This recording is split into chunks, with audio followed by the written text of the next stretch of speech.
pleasant morning to each and everyone. Today we will discuss asynchronously our second to the last lesson in 21st, which is about Latin American literature. To begin with, Latin American literature includes both oral and written works that come from many parts of the Americas, especially those that speak Spanish, Portuguese, and even indigenous languages. It also includes works from the United States written in Spanish, so it's very diverse when it comes to language and culture. Now, this kind of literature became really famous around the world in the second half of the 20th century. That's around 1950s to 1990s because of simply its unique writing style called magical realism. This is when authors blend real life events with magical or fantastical elements, making the story feel both realistic and dreamlike at the same time.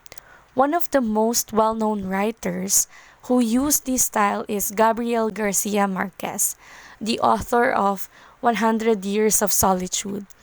This period in literature was called the Latin American boom because many talented writers from the region gained international recognition. But remember, class, Latin American literature didn't just start in the 20th century.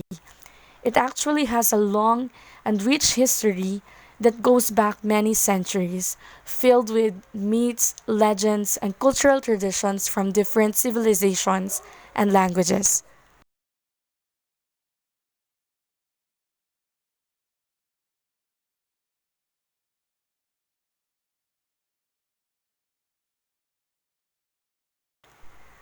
Now let's talk about the different periods of Latin American literature. First, we have the pre-Columbian literature. This period existed before the arrival of Christopher Columbus. That's why it's called pre-Columbian. Now, during this time, most of the literature was oral, meaning class, it was spoken or passed down by word of mouth, not written. However, some civilizations like Aztecs and Mayans already had forms of writing, using symbols and carvings to record their stories, myths, and rituals. Next, we move to the colonial literature period. This began when the Europeans arrived in the Americas. Explorers and conquistadors started writing about their experiences in the New World.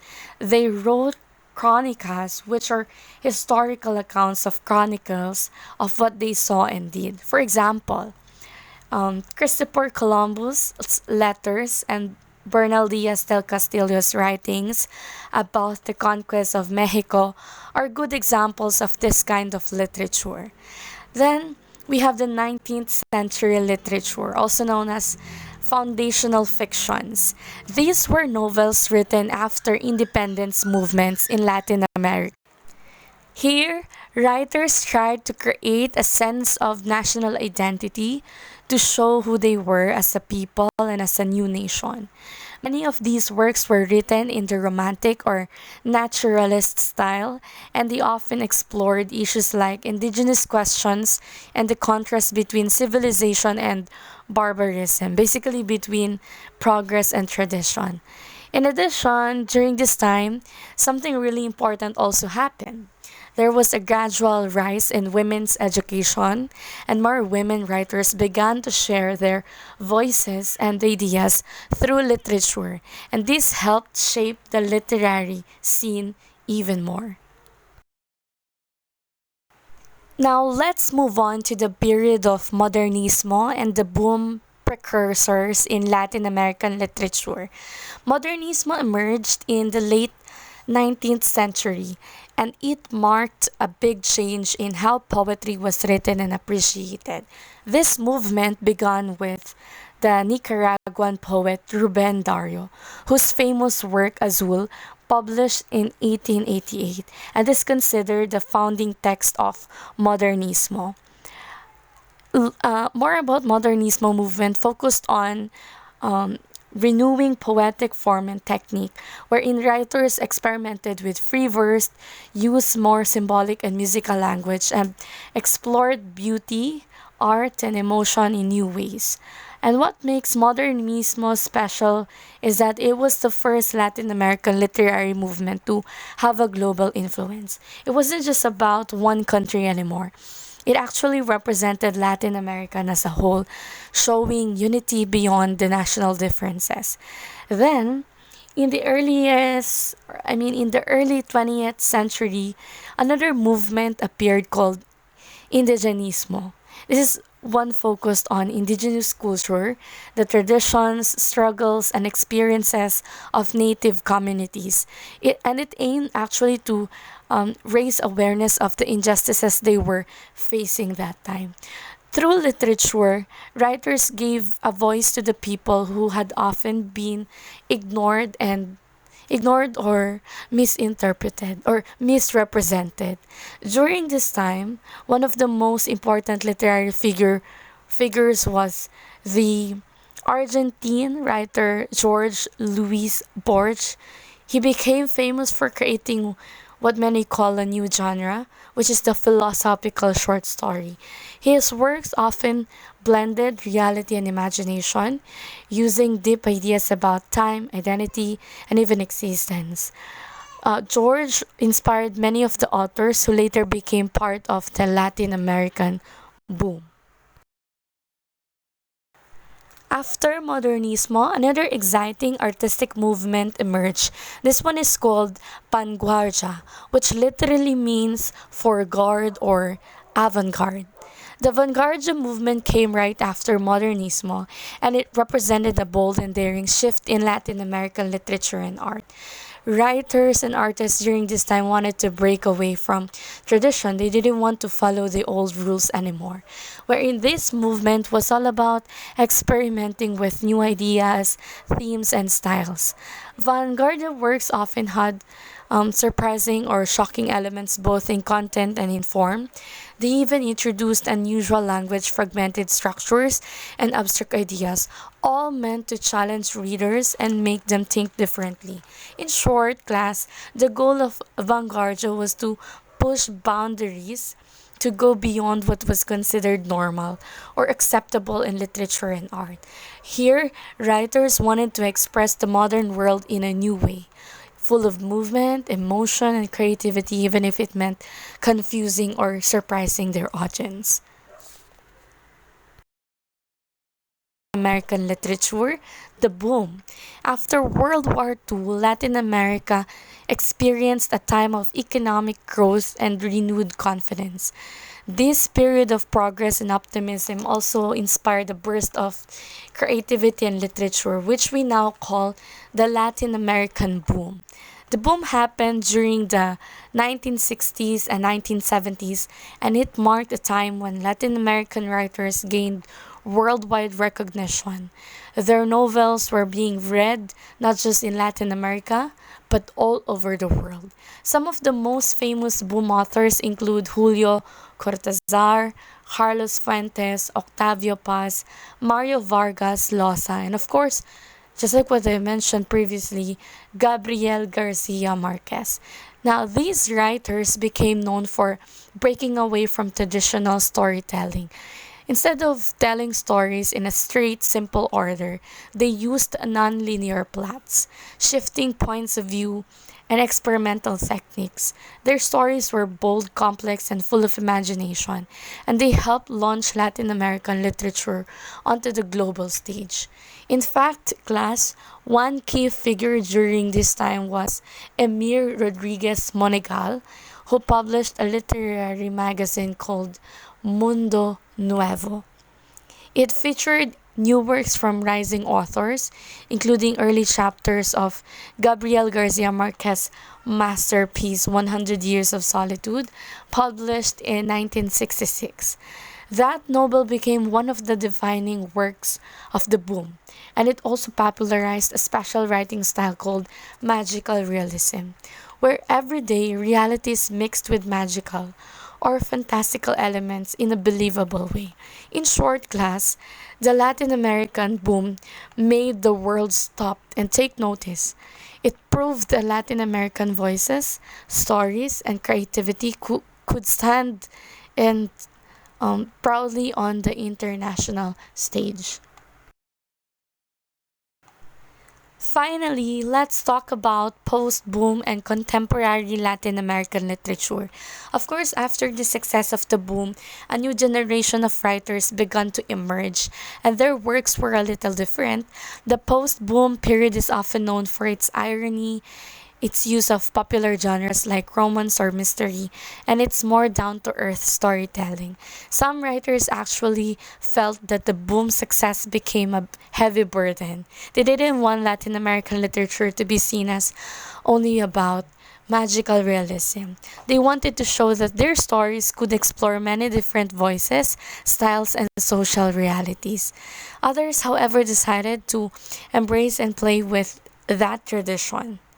Today, of course, contemporary Latin American literature is more diverse, more vibrant than before. It includes, of course, popular best-selling authors like, I don't know if you're familiar with Paulo Coelho and Isabel Allende, whose books are loved all over the world. Actually, their books are always available at the national bookstores here in the Philippines. We can also locate or found their books at the um, book sale, of course, book sale here in the Philippines. So as we can see, Latin American continues to evolve and expand, reflecting both its deep cultural roots and its modern global identity.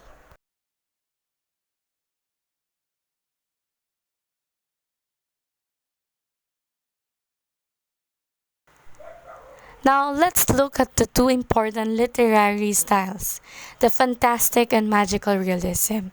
The fantastic involves strange, unbelievable, or should we say bizarre events that go beyond what we consider real. It often, of course, tests the limits of reality, leaving readers unsure of what's possible or not. Writers like George Luis Borges and Julio Cortázar are well known for this style. Meanwhile, magical realism blends realistic settings and characters with magical or supernatural elements. Everything feels believable even when something magical happens. What else? Famous authors who use this style include, of course, Gabriel García Márquez, Alejo Carpentier, and Laura Esquivel, especially in her novel Like Water for Chocolate. In short, class, the fantastic makes um, question reality. Again, the fantastic makes us question reality, while magical realism makes the magical feel real. Okay, that's it. Next, we have social realism and female discourse in Latin American literature. When we say social realism, it focuses on the harsh realities of life in Latin America. These stories are often dark, it is often serious, it shows poverty, violence, and political struggle, sometimes described as torrents of blood. Writers like Novas Calvo, Juan Rulfo, and Arias used this style to reflect the region's painful history and social problems. On the other hand, we have the female discourse or feminist literature centers on gender roles and the experiences of women in society, wherein it challenges the idea of male dominance. Of course, the Marianismo, which expects women to be overly pure and submissive. Here, authors such as Isabel Allende, Rosario Castellanos, and Rosario Fer use their works to question traditional roles and empower women's voices in Latin American culture. So, while social realism exposes the struggles of society, female discourse gives power to women's perspectives. Or should we say women empowerment within that or within the same world? These two styles are often confused since both include unreal or dreamlike events or elements, but of course their focus is actually quite different. So let's dig deeper. Surrealism explores the imagination and the mind. It tries to express what's inside the human subconscious, our dreams, our hidden thoughts, our emotions that we don't usually sure even understand sometimes. In short, surrealism dives deep into psychology and inner life. On the other hand, magical realism keeps it magic within everyday reality. The extraordinary things happen in a realistic world, not as dreams or imagination. So, while surrealism expresses what's inside the mind, the magical realism shows the magical within the real world. Did you get it? That's the key difference. One explores the inner world and the other blends magical into the outer world. Let's now look at the two important themes often found in the works of George, the labyrinth, and the eternal recurrence of all things. First, the labyrinth. In George stories, the theme often represents confusion, endless searching, or being trapped. His characters sometimes find themselves in a mysterious mazes, not just physical ones, but also webs of lies, choices, or time. They keep repeating the same mistakes or actions as if they're lost in a never ending puzzle of their own making. Next is the eternal recurrence of all things. Here, George got this idea from the philosopher Friedrich Nietzsche. I don't know if you're familiar with Nietzsche. It means, sorry, excuse me, that everything that has happened before will happen again. Like, it seems like life moves in cycles. Life is a cycle. However, George shows that only those characters who gain self awareness and understanding can escape the cycle and avoid repeating their past mistakes. So, we can say that self awareness is a key if you want to escape that maze. So, based on what George has proved on his literary piece. So, just to reiterate, the labyrinth symbolizes being trapped, and the eternal recurrence reminds us that the history repeats itself unless we learn from it, of course.